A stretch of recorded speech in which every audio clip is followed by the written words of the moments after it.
նման բան պետք է տեղի չունենա, լինելու դեպքում էլ եթե կա նորմալ ինչ-որ իրողություն, առնվազն ԱԱՑ պետը պետք է հրաժարական տա, դա օդանավակայանի սահմանափակ զորքերի խցիկից տարածված Ռոբերտ Քոչարյանի օրինակ այս դեպքում կադրերն են, խնդրեմ այս մասով ձեր տեսակետ, այս խայտառակ արտահոսքը։ Հարգելիներս, այս համակարգում օրենքի նկատմամբ հարգանքը դա դատարկ ձայն է, այսինքն եթե առաջի դեմքն է խախտում սահմանադրություն, ԱԱՑ պետը ով է, որ հանկարծ մեկ էլ տեսար, ռիսկ անի չհնազանդվի Փաշինյանի պահանջներին, ասել են կանես, անում է, վաղը կասի Նիկոլ երեխուդ պոչկեն կտաս Ալիևի թորանը պետք է, սուսուփուս կտանի ու կտա։ Այս երկրում չի գործում օրենք, այս երկրում գոյություն չունի հարգանք օրենքի նկատմամբ։ Ինչի վրա ենք զարմանում։ Ինչի, երբ որ գեներալ Մանվելի նկարներն էին հրապարակում, նույն ԱԱՑ-ի պատվալից, հարց չառաջացավ, ոնց, ինչ-որ մեկը պատիժ կրեց կատարած արարքի համար, չէ,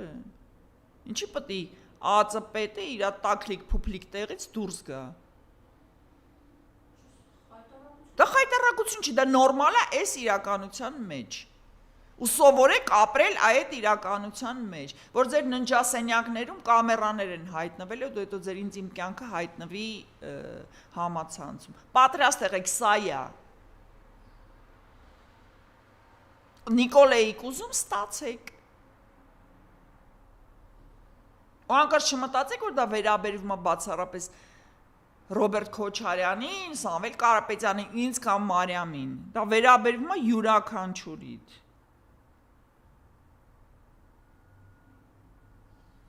Այս թեմայի հետ կապված, սրանք հաճախ եք անդրադառնում, ԿՊԱ-ական այդ Հասմիկ Հակոբյանը գրել է եռագլխի մեջտեղինը Քոչարյանը ևս փորձել է փախչել Հայաստանից, բայց չի ստացվել, օդանավականից հետ է գնացել։ Ասում էին, չէ, որ երազերվեք ճոխ ուփրելու մասին ու չի ստացվել։ Հասմիկ Հակոբյանը իմ սրտի պատգամավորն է։ Դե հասկանում եք ինքը ոնց որ ինքը մարմնավորումն է, ՔՊ-ի այդ ամբողջ էության մարմնավորումն է, տկարամիտ, աբսուրդ թեզերը կրկնող, դες թվում է ինքը իր խելքի մեջ է բան արել, ինչ որ մեկը ասել է, լսել է, հրահանգել է, ինքը դա գրել է։ Նախ ասենք նրանից, որ երկրից դուրս գալը օրենքով արգելված չի, եթե դրա վերաբերյալ չկա դատական որոշում։ Երկրորդը ամառը, իսկ Ռոբերտ Քոչարյանը ումից պետք է թույլատվություն հարցներ երկրից բացակայելու համար։ Եվ երրորդը ուզում եմ հիշացնեմ, երբ որ մարտի 1-ի գործով Ռոբերտ Քոչարյանի վրա քրեական գործ հարուցվեց, նկատմամբ գործ հարուցվեց, եւ նա մեղադրյալ էր ճանաչվել։ Ես այս բոլորիդ ուզում եմ հիշեցնեմ, որ այն ժամանակ Ռոբերտ Քոչարյանը Կիպրոսում հանգստանում էր։ Ինքը շատ հանգիստ կարար Կիպրոսում մնար, չգար եւ այլ եւ այլ, բայց ինչ արեց այդ մարդը առաջինը։ Տոմս առավ ու վերադարձավ Հայաստան։ Ու առանց օֆ անելու գնաց բանտ։ Դուք հիմա ուզում եք Հասմիկ Հակոբյանի շուրթերով մեզ բոլորիս համոզեք Ռոբերտ Քոչարյանը ձեր նման տակնա լցրել ուզում է փախնի։ Ես ուզում եմ հիշեցնեմ, որ նոյեմբերի 9-ին Ալեն Սիմոնյանը իր անկերների տանն էր պահկված, թռել էր։ Նիկոլ Փաշինյանը բունկերում էր տակը լցրած պահկված, էտա փախնելը։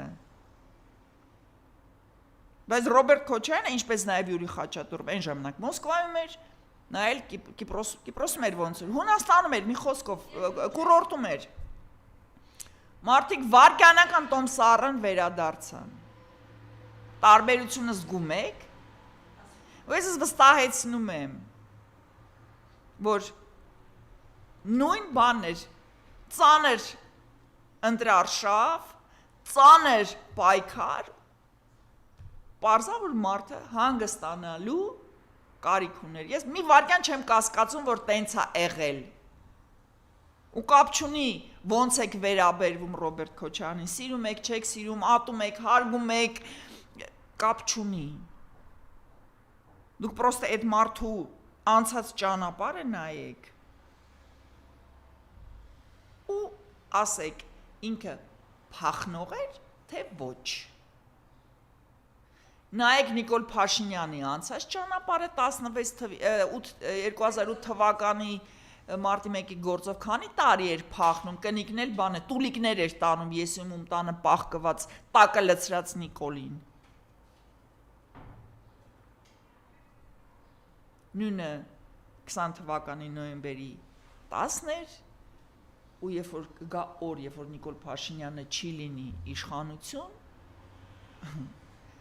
ինքը գնալու է օդանավակայան զուտ փախնելու նկատառումներով։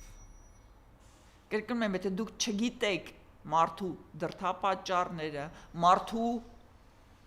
քայլերի իմաստը,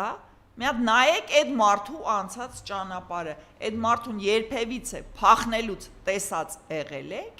թե ձեզ թվում է մարտի 1-ի գործով դատապարտված լինելը շատ ավելի քիչ վտանգավոր է, քան հիմա Նիկոլ Փաշինյանի մազոլին կայնելը։ Այսօր Հասմիկ Հակոբյանը չպետք է ձեր ուղեղները լվա, հասկացեք, իր ուղեղը սպիտակ թուղթ է,